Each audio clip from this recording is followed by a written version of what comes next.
ऐसे नहीं जो न सुने फरियाद को, छोड़कर वैकुंठ भागे भक्त की इमदाद को। और जहाँ प्रेम की घनीभूत मूर्ति नर लीला करते हुए विरह में व्याकुल है, जिनका नित्य मिलन है श्री कृष्ण से, विरह में वियोग में व्याकुल है, भला श्री कृष्ण कैसे सहन कर पाते हैं? उनके भक्त जो उनसे प्रेम करते हैं, जहां भगत मेरा पग धरे तहां धरूं मैं हाथ, और पीछे पीछे मैं फिरूं कब हूं ना छोड़ूं साथ। उन भक्तों में, जिन भक्तों ने भगवान को अपने अधीन कर लिया, उन भक्तों में प्रेम के समुद्र की एक बिंदु है, बस एक बूंद है, बस प्रेम के सिंधु की एक बिंदु उनके हृदय में, उससे श्री कृष्ण व्याकुल हो जाते हैं। मेरे भक्तन के प्रेम के आंसू जिनका जग में मोल न तोल। लेकिन राधा रानी के हृदय में प्रेम का बिंदु नहीं हो तो स्वयं ही प्रेम की सिंधु है। तो ऐसा नहीं कि प्रेम की पीड़ा एक तरफ ही उठती है। ये यथा मां प्रपद्यन्ते तास्थै भजाम में हम, भगवान श्री कृष्ण ने गीता जी में कहा, मेरे प्रति जो जैसा भाव रखता मैं उसके प्रति वैसा ही रखता हूं। तो प्रेम की पीड़ा केवल राधा में नहीं, श्री कृष्ण में भी प्रेम की पीड़ा है।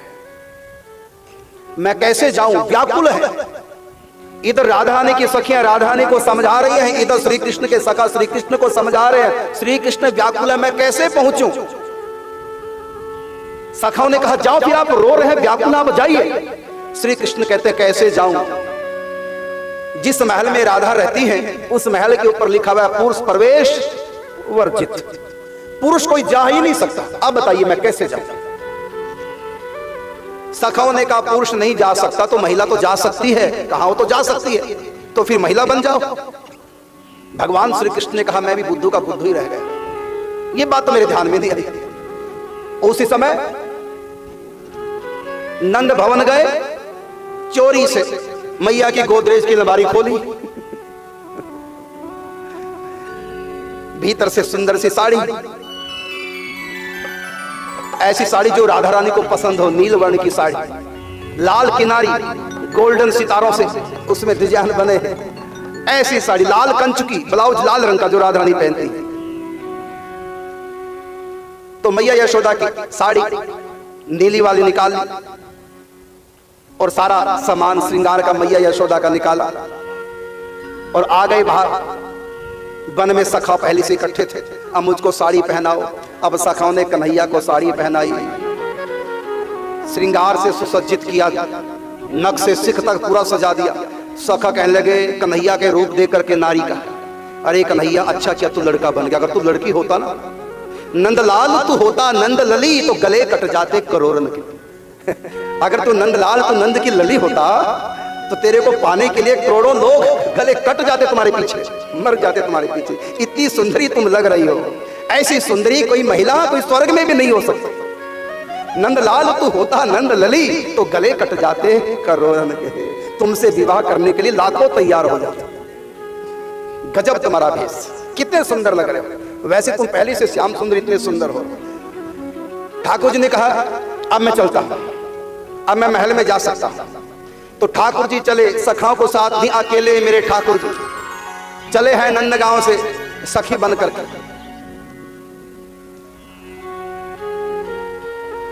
महल में पहुंचना है, पहले संकेत बन पड़ा। संकेत बन के बाद आज जहां प्रेम सरोवर है वहां से पहले प्रेम सरोवर वाला रास्ता पहले आता है बरसाने बाद में।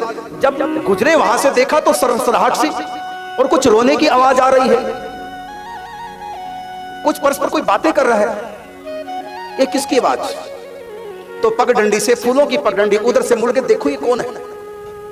देखा तो सामने राधा रानी व्याकुल इधर उधर विचरण कर रही है, व्याकुल है। बैठे भी शांति नहीं, लेटे भी शांति नहीं। सखियां समझाएं, पंखे सेवा करें, बार बार जल पिलाएं, लेकिन रोए कृष्ण के विरह में व्यथित है।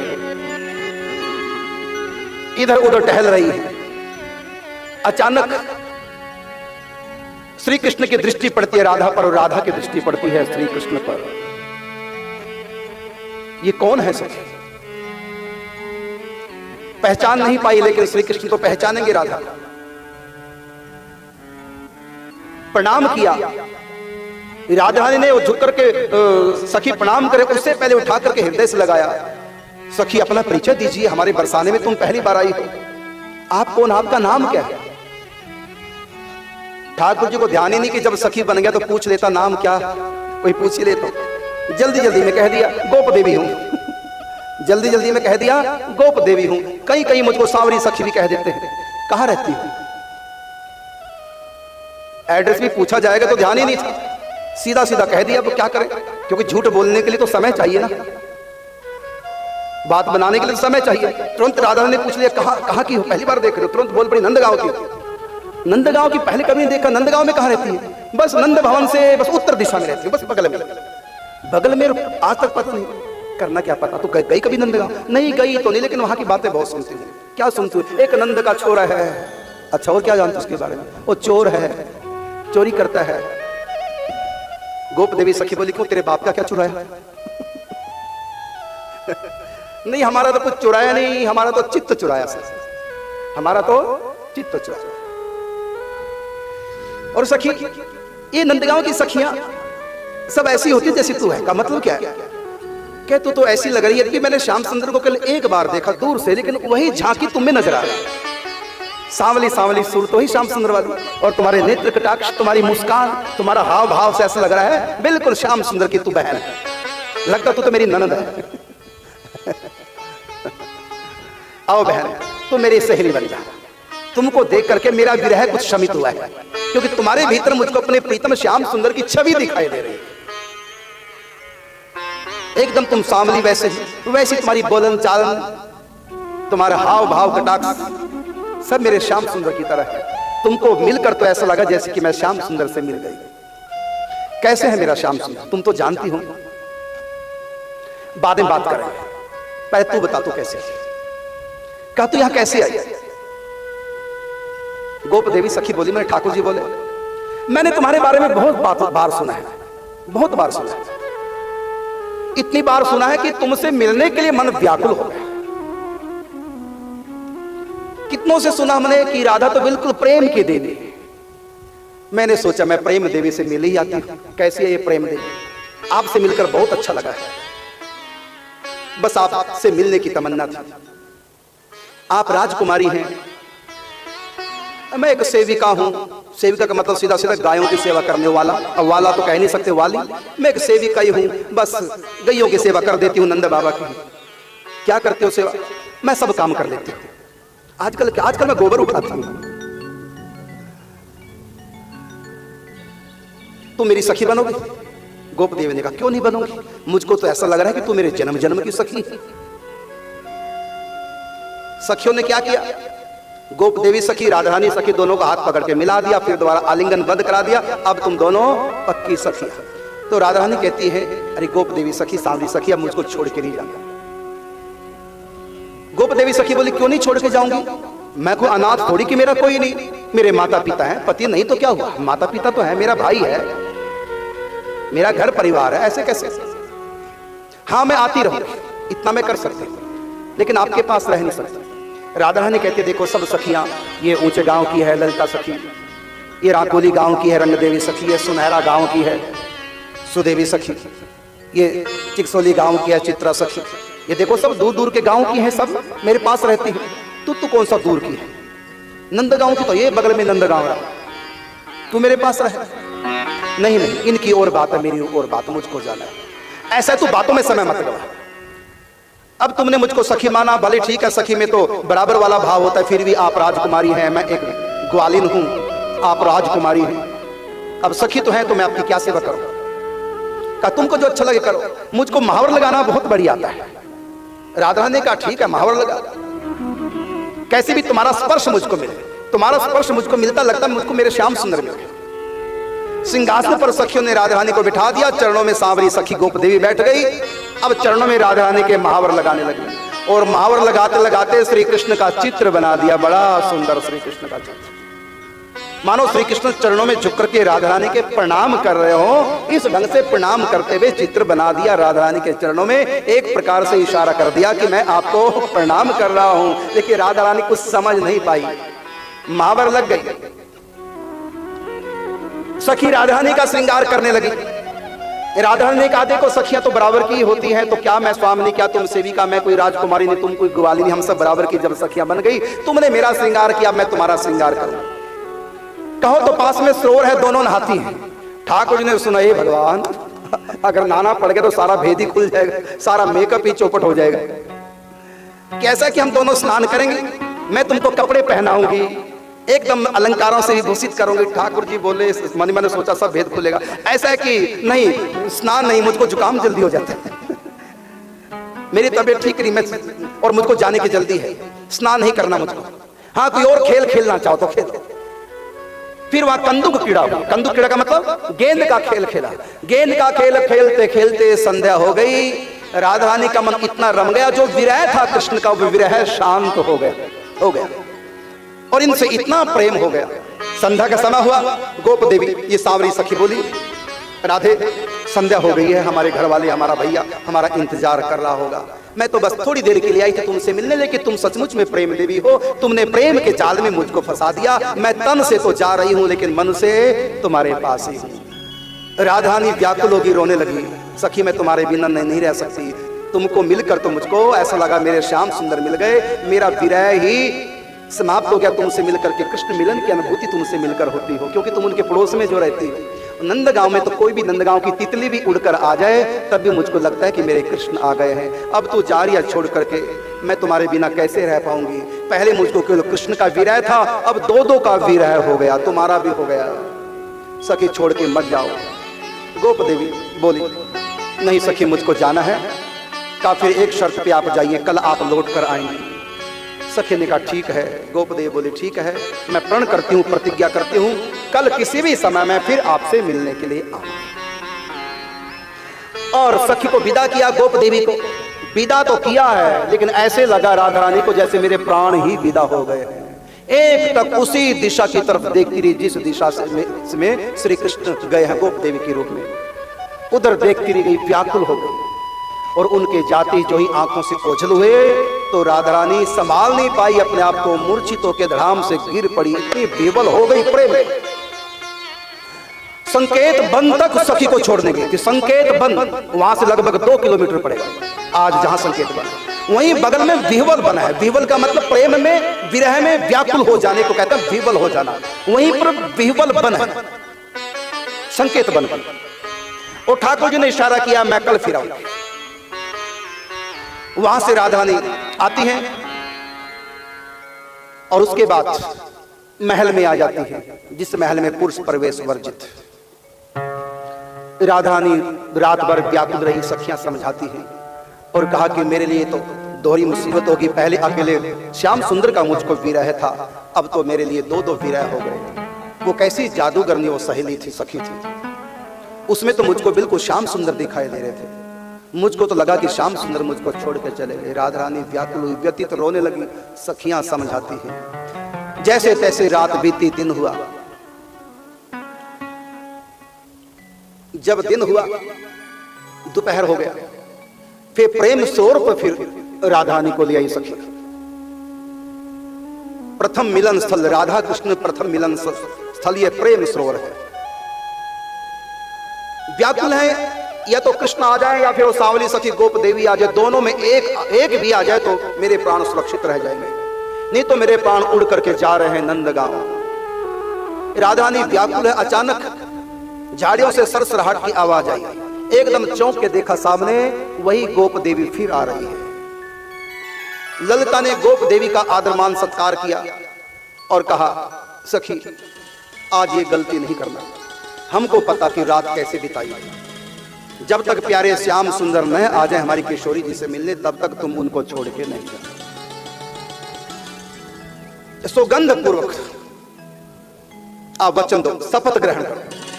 गोप देवी ने कहा मैं सुगंध खा के कह रही हूं, जब तक मेरी किशोरी जी के, मेरी सहेली के प्राण प्रीतम प्राणनाथ श्याम सुंदर नहीं आ जाएंगे तब तक मैं इनको छोड़कर नहीं जाऊंगी, नहीं जाऊंगी, नहीं जाऊंगी। अब सखी आती है। जब राधा रानी को पता चला कि अब गोप देवी मुझको छोड़कर नहीं जाएंगी, जब तक मेरे प्यारे श्याम सुंदर नहीं आएंगे तब तक गोप देवी मेरे पास रहेगी, प्रतिज्ञा कर ली, शपथ ग्रहण कर ली। प्रसन्न हुई।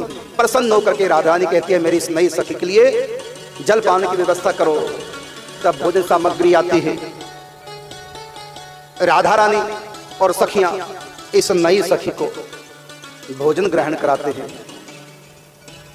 राधा रानी सम्मान करते हैं नई सखी का, गोप देवी का। राधा रानी ने एक शिकायत की मेरी प्राण प्रिय सखी, ये बता कि आज इतनी देरी से क्यों आई हो? सुबह सुबह क्यों नहीं आई? अब तुम दोपहर को आई हो, एक एक पल मेरे लिए कैसे बीता? ठाकुर जी गोप देवी के रूप में राधा रानी के प्रेम की परीक्षा कर रहे हैं। ऐसे ही करते हैं ठाकुर जी, जो विशेष उनसे प्रेम करते हैं उनके प्रेम की परीक्षा लेते हैं, उनको कुसंग देकर के परीक्षा लेते हैं कि देखते हैं कितनी इसकी निष्ठा है साधना के प्रति, मेरे प्रति, गुरु के प्रति, संत के प्रति, धाम के प्रति, उपासना के प्रति कितनी निष्ठा है। तो ठाकुर जी परीक्षा कर रहे हैं राधा रानी के प्रेम की, अर्थात राधा का मतलब हम सब जीव जो उनसे प्रेम करते हैं, जब वो प्रत्यक्ष प्रकट होते हैं उससे पहले प्रेम की परीक्षा करते हैं। तो राधा रानी के प्रेम की परीक्षा गोप देवी के रूप में स्वयं ठाकुर जी हैं तो परीक्षा कर रहे हैं। जब राधा रानी ने प्रश्न किया कि सखी तुम इतनी देरी से क्यों आई हो, तो थोड़ा सा अनमनी सी हो गई, उत्तर नहीं दिया, उदास हो गई, थोड़ा सा क्रोध सा भी चेहरे पे, उदासी सी भी। राधा रानी ने देखा जब मुखारविंद को, कहा कि सखी मैं आपके मुख पर ये उदासी और ये क्रोध जो देख रही हूं, क्या हुआ? मुझसे कोई अपराध बन गया? मेरी सखियों में से किसने कुछ कहा, या आते समय कोई परेशानी हुई, किसने कुछ कहा घर में? कल तुम यहां से देरी से गई थी, तुम्हारे घर वालों ने डांटा फटकारा, क्या हुआ? उदास क्यों? और आंखों में तुम्हारी क्रोध भी झलक रहा है, ऐसा क्यों? और तुम्हारी आंखें भरी भरी, कारण क्या है? मैं आपके व्याकुलता को देख नहीं पा रही हूं सखी, तो जल्दी बता तुमको क्या हुआ, और आज भी तुम देरी से आई, उसका कारण? तो गुस्से से बोली, क्या बताऊं? ये जो नंद का लाल है ना श्याम सुंदर, पूछो मत, बड़ा उद्यमी है, बड़ा नटखट है, बड़ा शरारती है, और ये मुझको नहीं लगता किसी से प्रेम करता। आज की बात, मैं दही बेचने गई चिकसोली में, वहां से वापस जब आ रही थी साकरी खोर से, ये नटखट मिल गया मुझको, मुझसे कहता दान दो दही का। हमने कहा दही का दान क्यों? तुम यहां से निकली हो ना, रास्ते का टैक्स कर होता है।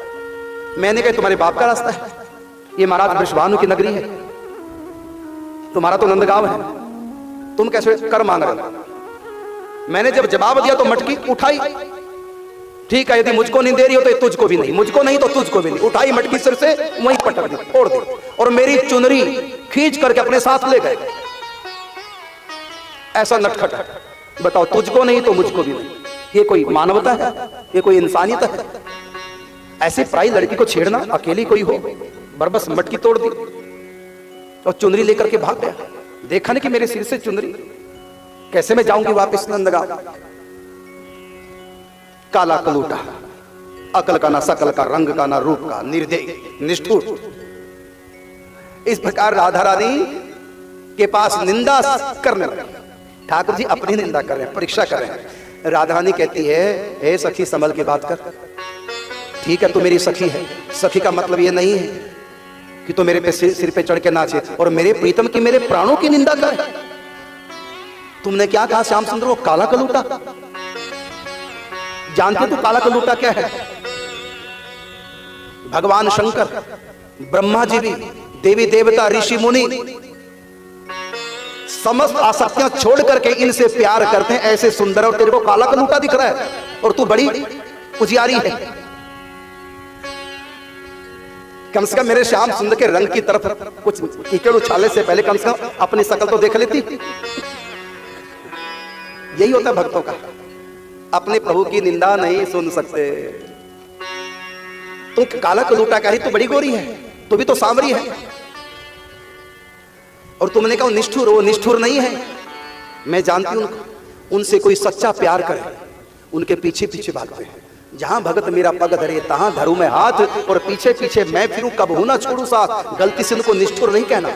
वो तो अपने भक्तों का प्रेम बढ़ाने के लिए दूरी बना के रखते हैं, मिलते नहीं हैं, निष्ठुर नहीं है। वो भी रोते हैं भक्तों के लिए, निष्ठुर नहीं, लेकिन वो जानबूझ के नहीं मिलते, जिससे कि विरह में और तपें और पवित्र हों। अनेक साधना करने के बाद भी इतना जल्दी मन पवित्र नहीं होता जितना कि उनके विरह में रोने से होता है। जिसपे तुम हो रीझते क्या देते यदुवीर, रोना धोना शिष्य ना बस आहों की जागीर। जिस पर मेरे प्यारे श्याम सुंदर रीझते हैं उसको रोना धोना देते हैं। आहों की जागीर उसको देते हैं, अपने प्यार में विरह में रुलाते हैं। ये उनकी निष्ठुरता नहीं है, बल्कि वो जिस प्यार के भूखे हैं उस प्यार को जगाते हैं और उसको विरह की भट्टी में तपाते हैं और फिर उस प्यार का रसा स्वादन करने के लिए लोभी बन करके उसके पीछे पीछे घूमते हैं। ऐसे कोमल चित्त मेरे प्रभु है और तुम उनको निष्ठुर कह रही है। गोप देवी ने कहा निष्ठुर कहूं तो ना कहूं तो क्या कहूं, कितना तुमको रुला रहे हैं। यदि तुमको अपने श्याम सुंदर पे इतना विश्वास है कि प्रेमी है निष्ठुर नहीं, मैं तो तब मानूं जब तुम उनको बुलाओ और वो आए, तब मानूं कि वो तुमसे प्यार करते हैं। वो कोई प्यार नहीं करते, तुम मरी जा रही हो उनके पीछे बिना बात के और वो अपने ग्वाल बाल में मस्त है। वो मुझको मेरे साथ छेड़खानी कर रहे हैं, तुम उनके बिना मरी जा रही हो, इतना प्यार करती हो और मैं उनसे बिल्कुल भी प्यार नहीं करती, उनकी थूथड़ी भी देखना पसंद नहीं करती और मेरे पीछे जबरदस्ती प्यार में वो तुम्हारे साथ धोखा कर रहे हैं, तुमसे कोई प्यार नहीं करते। राधा रानी कहती है सखी ऐसे मत बोल, मेरा दिल बैठा जा रहा है, ऐसे मत बोल मेरे श्याम सुंदर को। वो तो समस्त प्राणियों की आत्मा है, वो तो सभी से प्यार करते हैं। किससे प्यार नहीं करते? जीव है जो उनसे प्यार नहीं कर पाता, उनके प्यार की पहचान नहीं कर पाता। वो तो सबसे प्यार करते हैं। जो उनको बुलाते हैं उनके पास आते हैं, जो उनके बिना नहीं रह पाते वो भी उनके बिना नहीं रह पाते। तो गोप देवी के रूप में ठाकुर जी बोले अच्छा तू बता, तू उनके बिना रह पा रही है? नहीं रह पाती, तो फिर वो तेरे बिना कैसे रहे? तुम कहती हो कि भक्त उनके बिना नहीं रह पाते, वो उनके बिना नहीं, तो तुम तो इतना प्यार करते हो, अब तक नहीं आए।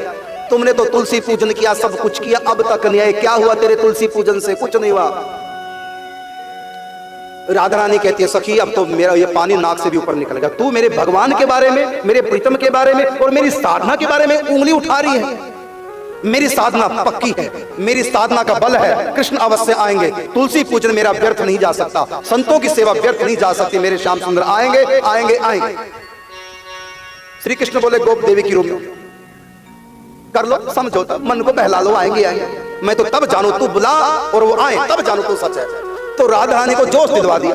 उसी समय राधा रानी अनशन करके बैठ गई। तब तक मैं ना जल लूंगी ना कुछ खाऊंगी जब तक मेरे श्याम सुंदर नहीं आएंगे, मैं आंख भी नहीं खोलूंगी। और ऐसी प्रतिज्ञा करके बैठ गई, झरझर नेत्रों से आंसू, और भीतर भीतर श्याम सुंदर को पुकारने लगी। राधा रानी व्याकुल रोने लगी, प्रभु मैं आपकी निंदा और आपकी प्राप्ति का जो साधन मैंने किया तुलसी पूजन, उसकी निंदा नहीं सुन सकती। व्याकुल होगी, समाधि सी लग गई। इतनी व्याकुल हो गई तो व्याकुल तो ये सखी भी हो गई। राधा रानी के प्रेम को इतनी ऊंचे चढ़ गया प्रेम का वो पारा जिससे आगे प्रेम हो ही ना सके। और उस प्रेम के कारण से ठाकुर जी में भी इतना ऊंचा प्रेम जगा राधा रानी के प्रति, बस अभी उठूं, भेष प्रकट कर दूं और आलिंगन कर लूं, इनसे प्यार करूं। ठाकुर जी भी राधा रानी के बिना नहीं रह सके और भूल गए कि मैं सखी बन के आया हूं।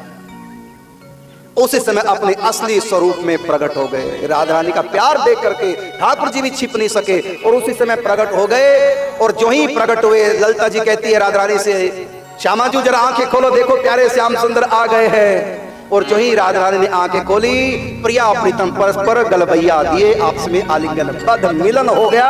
ये प्रथम मिलन इस मृत्यु लोक में, नर लीला करते हुए राधा कृष्ण का प्रथम मिलन। और दोनों के आंखों में झरझर प्रेम के आंसू, वो आंसू जहां इकट्ठे हुए एक सरोवर बन गया। उस सरोवर का नाम हुआ प्रेम सरोवर। आज भी वो प्रेम सरोवर है। बरसाने से बाहर नंदगांव की तरफ, बरसाने से कोई 2 किलोमीटर की दूरी पर वो प्रेम सरोवर जो राधा कृष्ण के नेत्रों के जल से भर गया, उसके 8 सखियों का स्वरूप 8 घाट है, 8 ग्वालों का स्वरूप, 8 उसमें बुर्जियां हैं और भीतर जो जल है वो राधा कृष्ण का रूप है। प्रेम सरोवर का प्रेम का जल वो राधा कृष्ण का रूप है। 8 घाट 8 सखियों के स्वरूप हैं, 8 बुर्जियां 8 सखाओं का स्वरूप है। ये दिव्य प्रेम सरोवर जहां राधा कृष्ण का प्रथम मिलन हुआ था, ये वो दिव्य प्रेम सरोवर है। इसके बाद प्रेम सरोवर, दिव्य सरोवर में राधा कृष्ण स्नान करते हैं। दिव्य सरोवर प्रकट होकर राधा कृष्ण स्नान करते हैं और प्रेम सरोवर के तट पर ही एक दिव्य श्रृंगार कुंज प्रकट होती है। और उस श्रृंगार कुंज में सखियां प्रिया प्रीतम राधा माधव को श्रृंगार कराती हैं। और उस सरोवर के दिव्य घाट, रत्नमय घाट प्रकट हो गए, दिव्य फुलवारी प्रकट होगी, दिव्य वृंदावन गोलोक धाम प्रकट हो गया। और सखियां राधा कृष्ण का श्रृंगार करने लगी। सखियन लाडली लाल श्रृंगारे, सखियन लाडली लाल श्रृंगारे, सखियन लाडली लाल श्रृंगारे सखियन लाडली लाल श्रृंगारे हो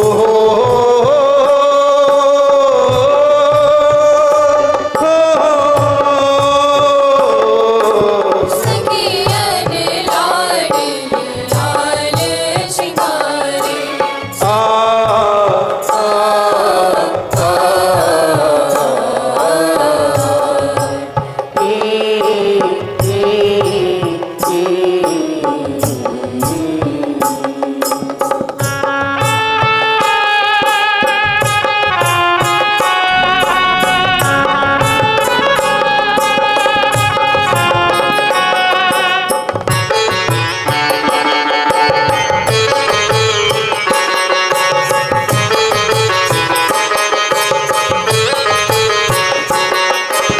नील पीत तन बसन धराए नील पीत तन बसन धराए सुंदर